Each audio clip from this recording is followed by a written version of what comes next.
Las guerras. A lo largo de la historia, la humanidad ha enfrentado un sinfín de ellas, un sinnúmero. Increíblemente, ninguna ha tenido sentido por intereses políticos, de poder, ideas erróneas. Y entre mis clases de historia, una de las que más me ha impactado es la Segunda Guerra Mundial. 2 años después de que se arrojaran las bombas en las ciudades de Hiroshima y Nagasaki, los países involucrados decidieron firmar un acuerdo de paz, un pacto.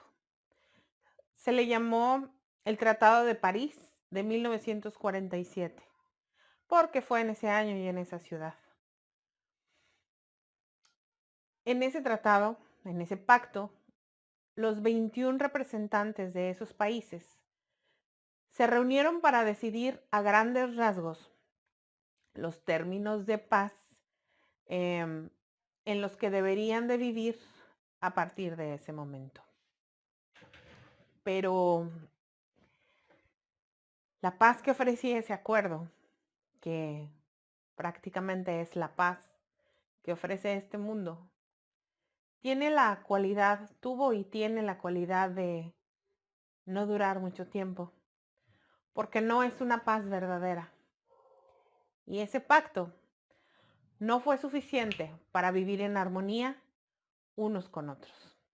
Así que las guerras continuaron, con diferentes nombres, pero continúan hasta el día de hoy. Un pacto.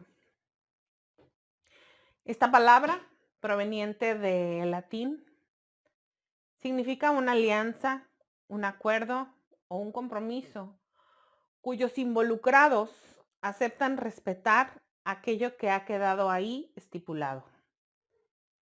El problema con los pactos, tal como lo hemos vivido a lo largo de la historia, es que no siempre se respetan ni se cumplen. La Biblia está repleta de pactos.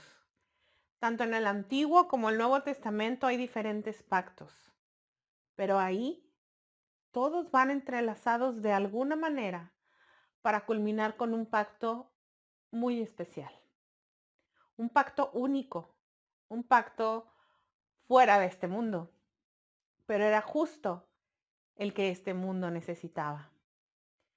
Un pacto sin fecha de caducidad, eterno e irrompible. Pero para que esto sucediera, una de las partes tenía que hacerlo alguien intachable. Y solo podía hacerlo un hombre sin mancha, justo y que por nada del mundo se desviara del objetivo. Y la buena noticia es que lo hubo. Un hombre que a sus 30 años dejó el oficio de la familia y se dedicó por los 3 años siguientes al que su Padre Celestial le había mandado. Y entonces cumplió su objetivo. Vino a rescatar lo que se había perdido. Hasta aquí vamos muy bien, pero siempre hay un pero. Los principales de la sinagoga, los políticos importantes de aquel tiempo, no veían con buenos ojos las ideas revolucionarias que traía Jesús. Entonces urdieron un plan y lo mataron. Pero la palabra de Dios lo cuenta así. Jesús, siendo en forma de Dios, no estimó ser igual a Dios como cosa que aferrarse, sino que se despojó de sí mismo y tomando forma de siervo, hecho semejante a los hombres y estando en condición de hombres, se humilló a sí mismo, haciéndose obediente hasta la muerte y muerte de cruz. Y sobre este nuevo pacto, sellado con la sangre de nuestro Señor Jesucristo, es que vamos a platicar en nuestra clase de hoy. Mi nombre es Marisela Huerta y me da mucho gusto estar nuevamente con ustedes en una clase más de nuestra escuela bíblica dominical. Buenos días y bienvenidos. Comenzamos.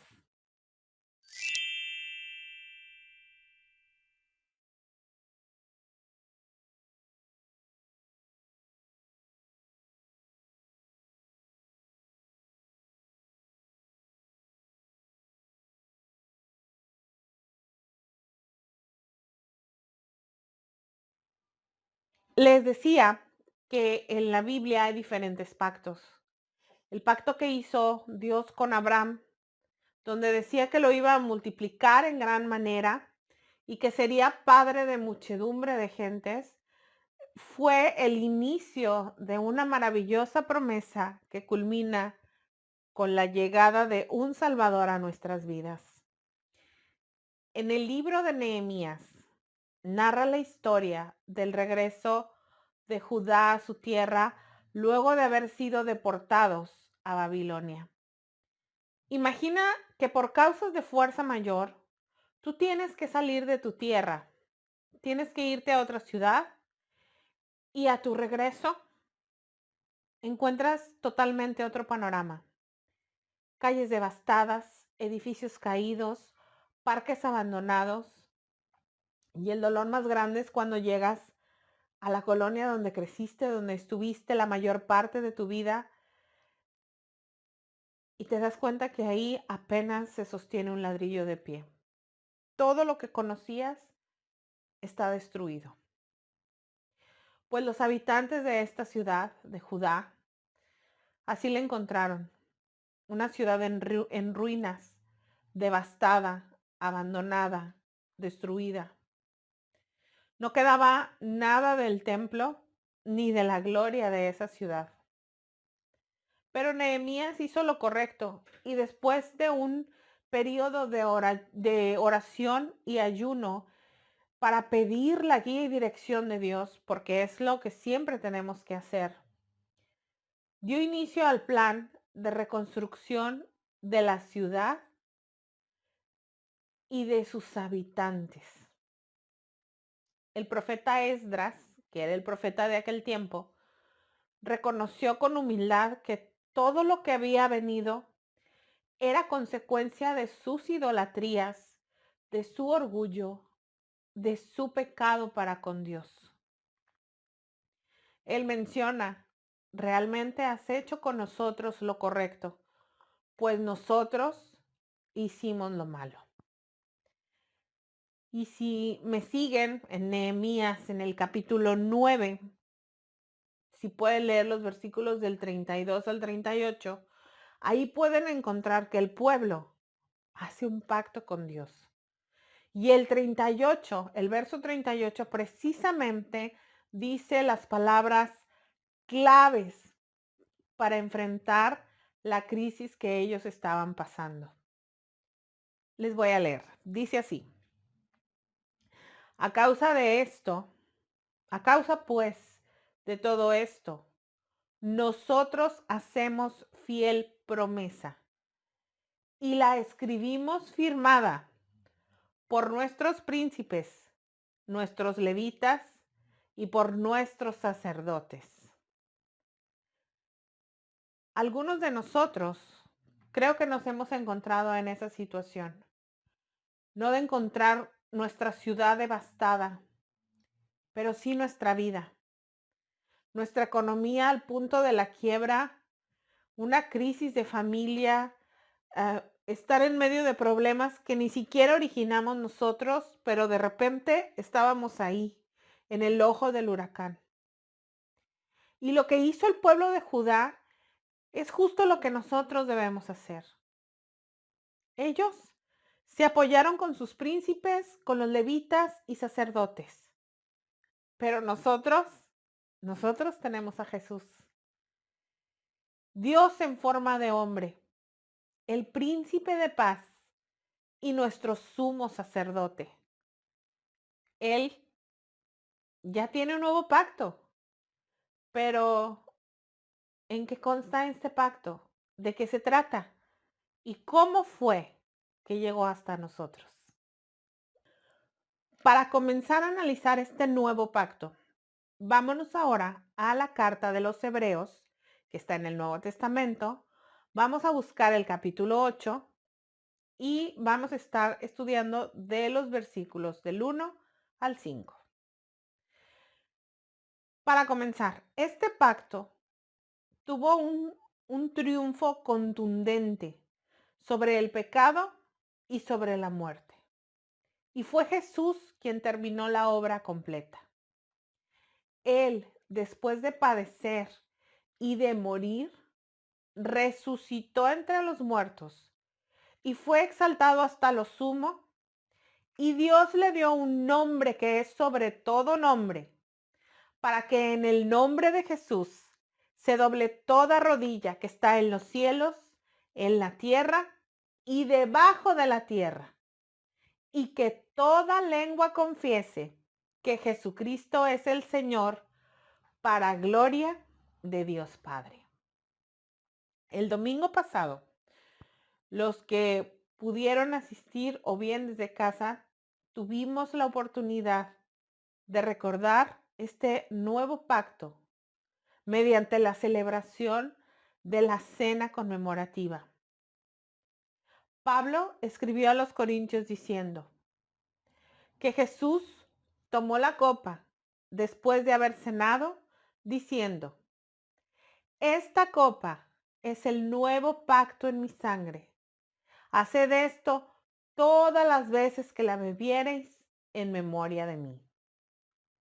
Marcos nos narra precisamente esa cena original cuando Jesús les dijo: esto es mi sangre del nuevo pacto, que por muchos es derramada. Y entre esos muchos estás tú y estoy yo. El siguiente punto es que a Jesucristo se le llama ministro del santuario y aquel verdadero tabernáculo que levantó el Señor y no el hombre. ¿Por qué? Porque el tabernáculo y el templo eran considerados la figura representativa de la realidad celestial, de la deidad de Jesús. Pero ahora Jesús está en la casa del Padre, donde intercede por nosotros. Lo que presentaban los sacerdotes era temporal, pero lo que Jesús ofreció fue único y definitivo: su propia vida.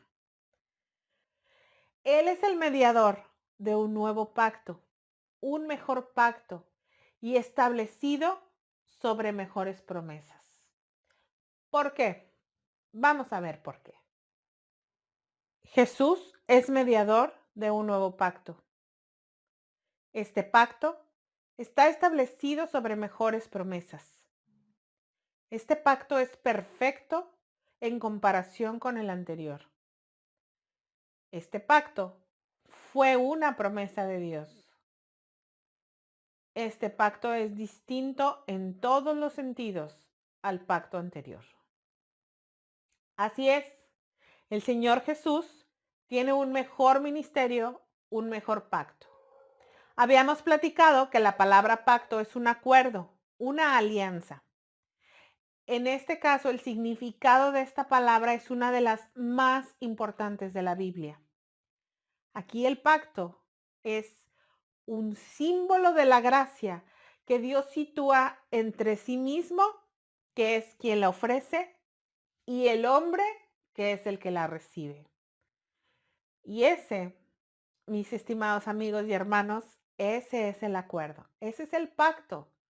Lo propio de Dios es dar, pero lo propio de nosotros, lo propio del hombre, es recibir. Nos coloca en un lugar no merecido para hacernos sentir en igualdad de condiciones.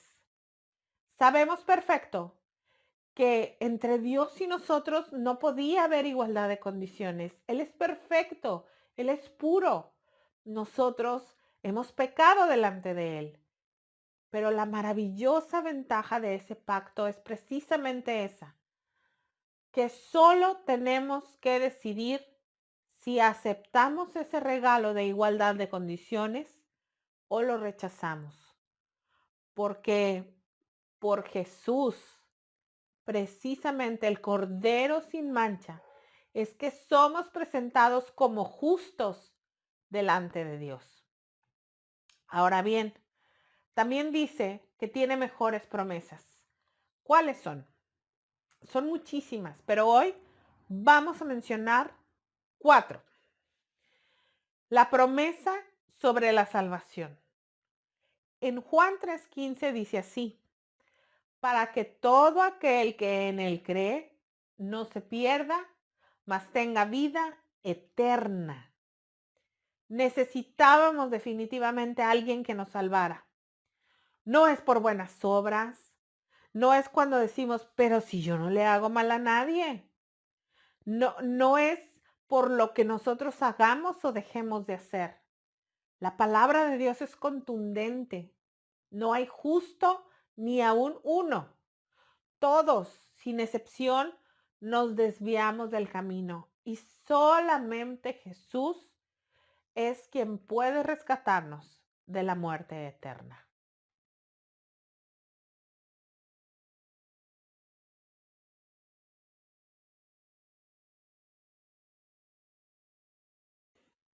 Segunda promesa, satisfacer nuestra sed espiritual. En Juan 4, 13 y 14, o sea, capítulo 4, versículos 13 y 14, dice así: respondió Jesús y le dijo: cualquiera que bebiere de esta agua, y mencionaba el agua potable, bueno, el agua que es natural, volverá a tener sed. Mas el que bebiere del agua que yo le daré, no tendrá sed jamás, sino que el agua que yo le daré será en él una fuente que salte para vida eterna. A veces sucede que intentamos llenar los huecos de nuestra vida con cosas materiales, con actividades que no son necesariamente malas, pero no alimentan el alma, no alimentan el espíritu. No estamos en contra, ni la Biblia está en contra de la adquisición de bienes materiales, pero cualquier actividad o cualquier adquisición, por más excelente que sea, nada puede llenar el vacío que hay en nuestro corazón. Y ese hueco, ese vacío, solo Jesús puede hacerlo. Y quien haya escrito esta frase que dice así: cuando solo tienes a Dios en tu vida, entonces tienes todo lo que necesitas. Estoy segura que sabía exactamente de lo que estaba hablando. Porque cuando Dios está en tu vida, no necesitas nada más. Y cualquier cosa que pudiera hacerte falta, Él es quien suple todo lo que necesitas en tu vida.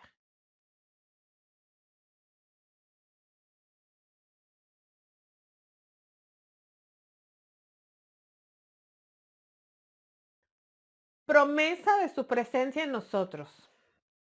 Esta promesa, aquí es donde empezamos a trabajar la fe.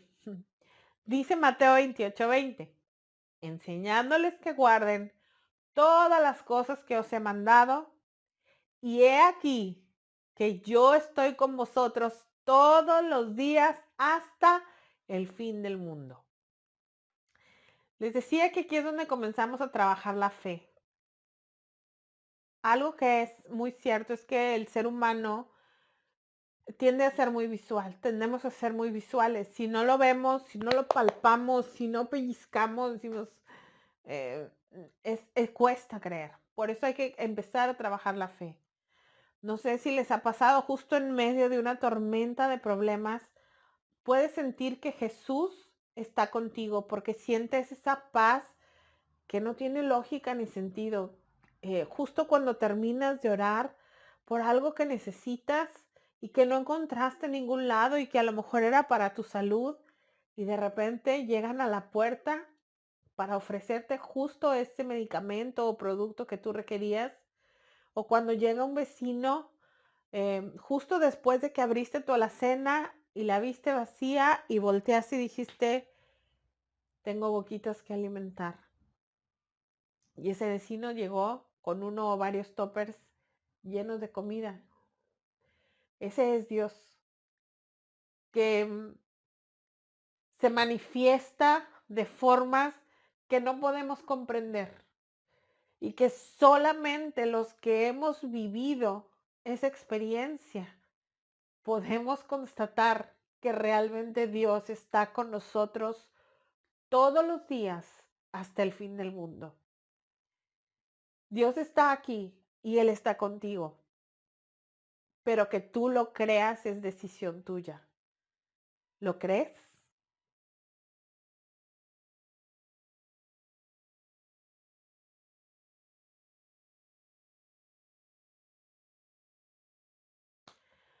Promesa de su regreso.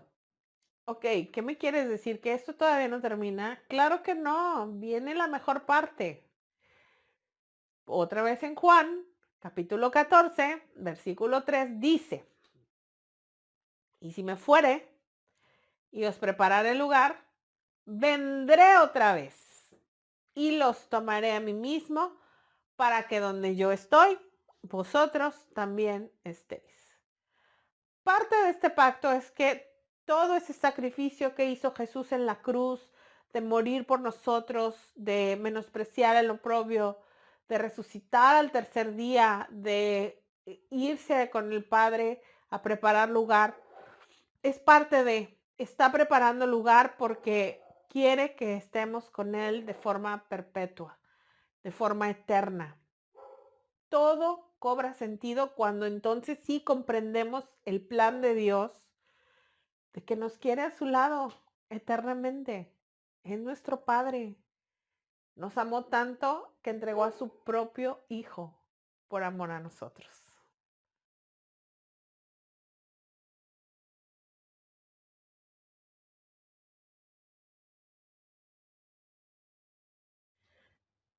Ya hemos visto todas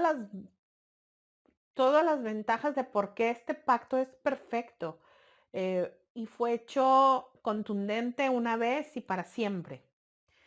Pero vamos a analizar las diferencias con el antiguo pacto. Quedarse con el antiguo pacto, o sea, quedarse bajo la ley es vivir en las sombras. Con el nuevo pacto estamos en la luz de Cristo. El antiguo pacto fue escrito por Moisés, pero este pacto viene directo del Espíritu Santo. En el antiguo pacto estamos bajo la ley, pero en el nuevo estamos bajo la gracia de Dios.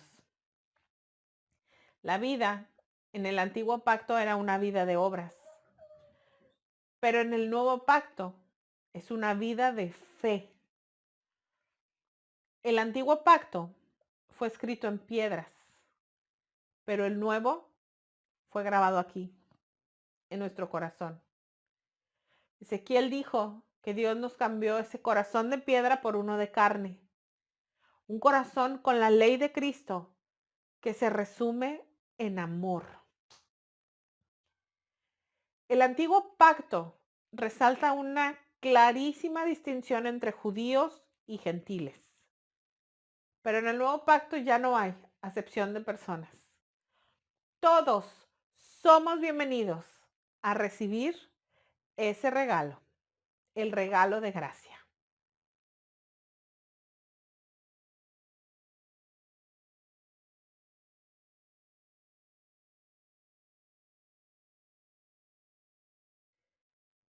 En el antiguo pacto, no todos podían conocer a Dios de una forma íntima y personal, pero en el nuevo, todos tenemos acceso a Dios sin importar la edad, género, raza, posición social. Todos, sin excepción, tenemos acceso al Padre a través de Jesucristo.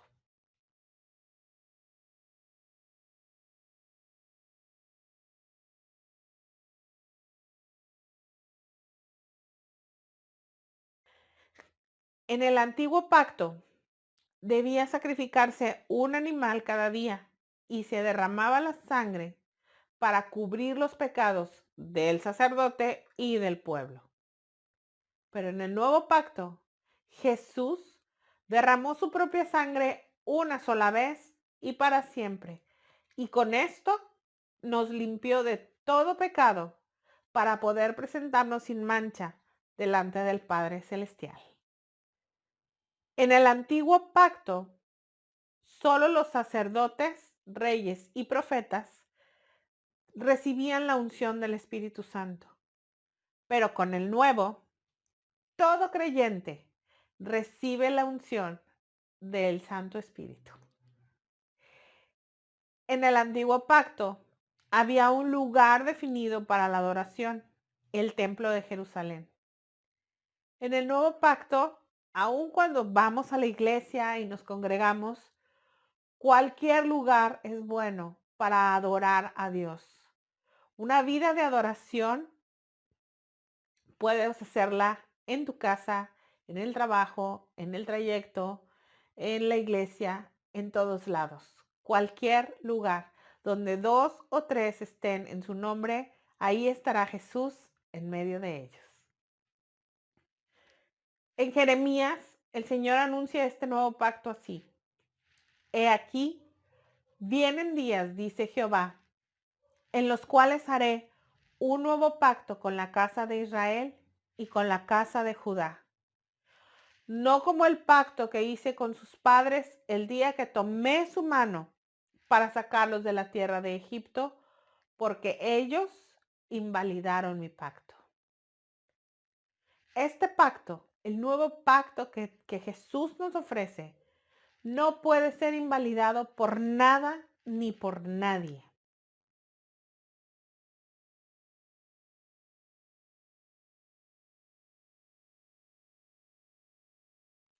Vamos ahora a un pequeño resumen y en menos de lo que canta un gallo, regreso con ustedes. Al principio les decía que el hombre ha enfrentado un sinfín de guerras a lo largo de la historia. Las guerras no dejan nada bueno. Aun cuando se declare un bando ganador, aún ellos tienen pérdidas humanas. Pero hay una guerra que no es contra carne ni sangre, sino contra principados, contra los gobernadores de las tinieblas de este siglo, contra huestes espirituales de maldad. Sin duda era una guerra que no habríamos podido ganar solos, pero Jesús ya la ganó. En las guerras de este mundo, los mandatarios, reyes y presidentes mandan a otros a pelear y a morir en el campo de batalla. Pero en esta guerra espiritual, Jesús, nuestro Rey de Reyes, Él mismo peleó esta batalla y se entregó a sí mismo, murió en la cruz y al tercer día resucitó para no volver a morir. Este es el nuevo pacto, perfecto, irrompible, el que nos ofrece una vida eterna al lado de nuestro Dios y Salvador, quien hoy te ofrece este regalo. Tú solo tienes que recibirlo. Todo lo que no podías hacer por ti mismo, Jesús lo hizo ya en la cruz. Me gusta esta frase: hoy es un buen día, porque cada día es una oportunidad que Dios te da para que lo recibas en tu vida. Yo estoy a la puerta y llamo, pero quien tiene que abrir eres tú. Y si tú deseas recibir a Cristo esta mañana, te invito a que ores conmigo. Señor Jesús, hoy sé todo lo que has hecho por mí sin que yo lo mereciera. Reconozco que he pecado y he hecho lo malo delante de tus ojos. Te pido que me perdones y quiero pedirte que hoy vengas a mi corazón y seas mi Señor y Salvador. Y de ahora en adelante me someto a tu voluntad. Guíame para aprender más de ti y crecer en tu camino y poder compartirle a otros de este bello mensaje de salvación. Oro en tu nombre, que es sobre todo nombre. Amén. Como siempre, ha sido todo un gusto y un privilegio estar aquí con ustedes. Esperemos verles el próximo domingo a la misma hora por el mismo canal. Recuerden suscribirse en nuestro canal de YouTube o bien sintonícenos por Facebook Live. Los queremos mucho. Dios me los bendiga y me los guarde en todo. Nos vemos pronto. Adiós.